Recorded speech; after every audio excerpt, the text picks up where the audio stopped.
about to go into a dark winter, and he has no clear plan. We're learning to live with it. We have no choice. We can't lock ourselves up in a basement like Joe does.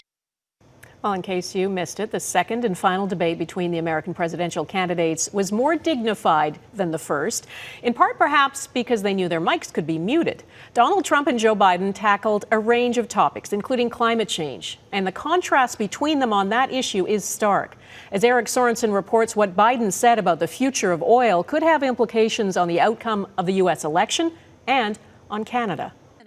For Donald Trump, it was a rare opening to try to separate Joe Biden from voters in oil country. Would you close down the oil industry? By the way, I would transition from the oil industry, yes. Oh, I will that's transition. a big statement. It is a big statement. It is a climate-era reality check. Texas alone has more than 350,000 jobs in the oil sector. Other states have fracking, and Trump knows they are swing states with close races. He is going to destroy the oil industry. Okay. Will you remember that, Texas? Will you remember that, Pennsylvania, Oklahoma? Vice President It's sensitive. One Oklahoma Democratic congresswoman tweeted, "Here's one of the places Biden and I disagree. We must stand up for our oil and gas industry."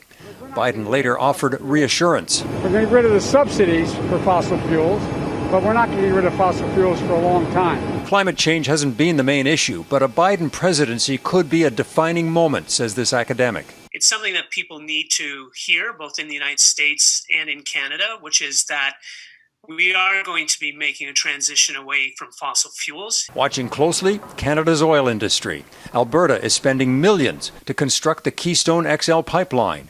It would run from Alberta to refineries on the Texas Gulf Coast. The presidential permit for the Keystone XL pipeline. Trump approved the Keystone permit 3 years ago. Biden has pledged to cancel it.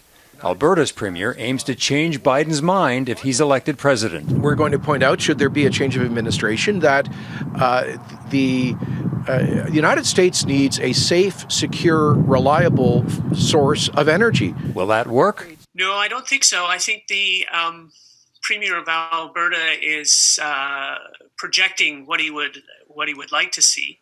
Instead, I think he should be listening closely to what Biden said last night. It was 5 years ago that President Obama first decided to block construction of Keystone XL. Who would have thought the man in the background might ultimately be the one who would stop it once and for all? Eric Sorensen, Global News, Toronto.